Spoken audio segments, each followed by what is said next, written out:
2 weeks before my wedding, I discovered my fiancé had another life. Not just another woman. Not just cheating. Another home. Another family. Another identity.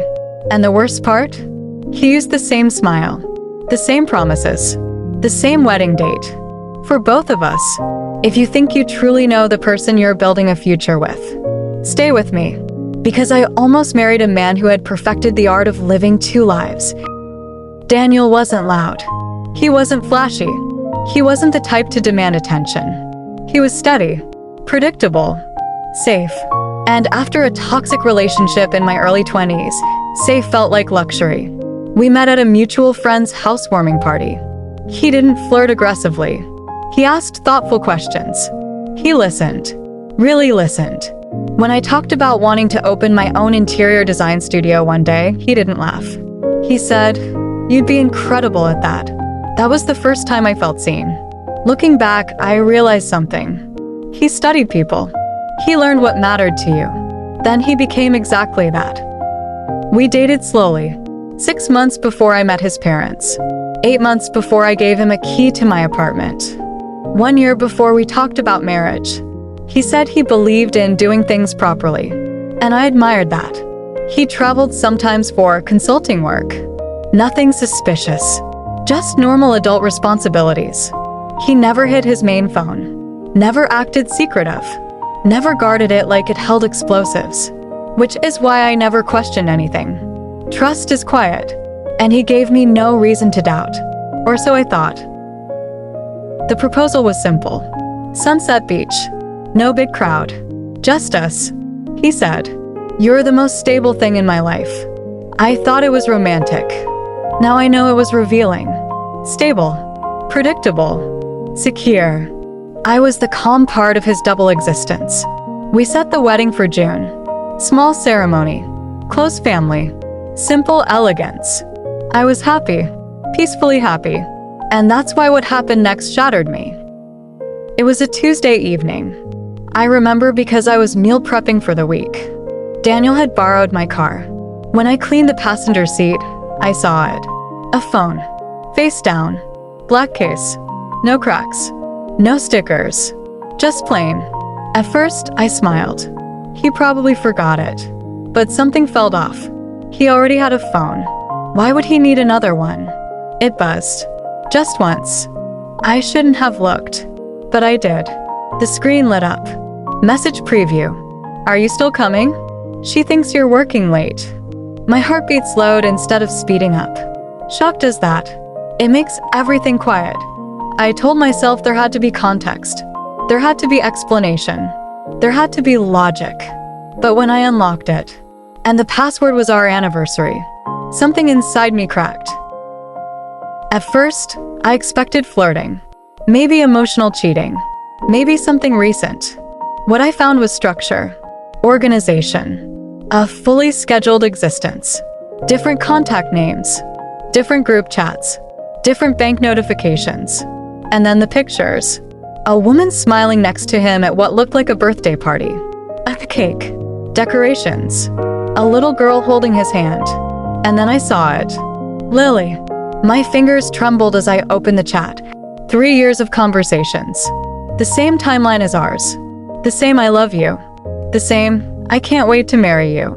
Duplicated. Copy and paste affection. But tailored just enough to feel unique. He wasn't careless. He was methodical.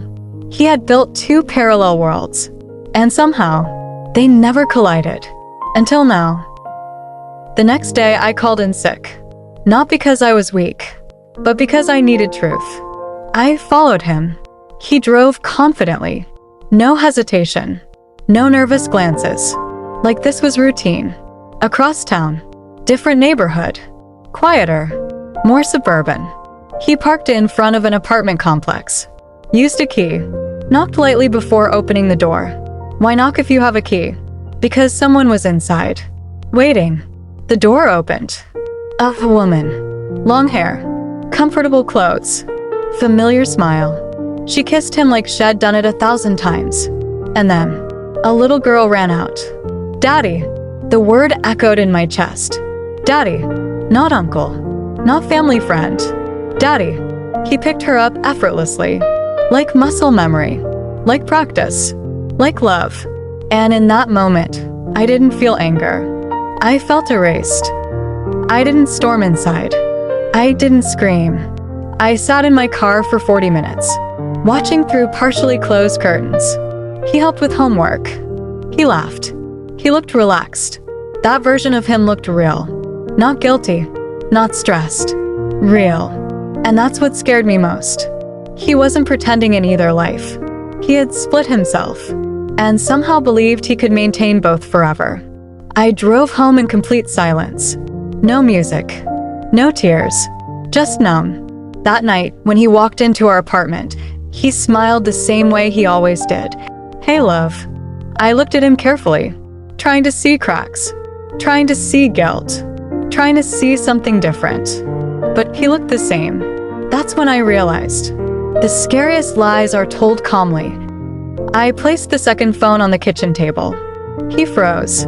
Not dramatically, just paused, like a computer buffering. Then he sat down. No shouting, no denial, just quiet. I was going to tell you, he said, but his voice lacked urgency. It lacked panic. It sounded like someone explaining a missed appointment. I asked one question. How long? He closed his eyes. Since before we got serious. That sentence redefined everything. Before we got serious. So when exactly did we become real to him? He said Lily was someone he dated casually. He said she got pregnant unexpectedly. He said they tried to make it work.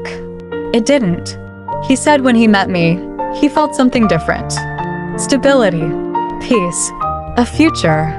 But instead of ending one life, he chose to manage both. He insisted he loved me. He insisted he never meant to hurt me. He said he was planning to figure it out after the wedding. After the wedding? So I would marry him. And then what? Discover it later? Be legally tied to deception? I realized something chilling. He didn't see himself as a villain. He saw himself as overwhelmed. That's what makes deception dangerous. When the liar believes their own justification. The next day, I messaged Lily from his second phone. I expected hostility. What I got was confusion. When we met at a quiet cafe, she looked just as stunned as I felt. She showed me her engagement ring. Identical style. Different jeweler. Same promise. Same wedding month. My stomach turned. He had scheduled 2 weddings. Weeks apart. Different venues. Different guest lists. We weren't rivals. We were reflections. 2 women loving the same man. 2 women building futures that couldn't coexist. And suddenly, the story wasn't just about betrayal. It was about identity. Who was the real fiancé? Or were we both placeholders in a life he constructed for control? We thought discovering each other was the worst part. We were wrong. Because when we started comparing financial details, we uncovered something neither of us expected. And that's when the situation became more than emotional. It became dangerous.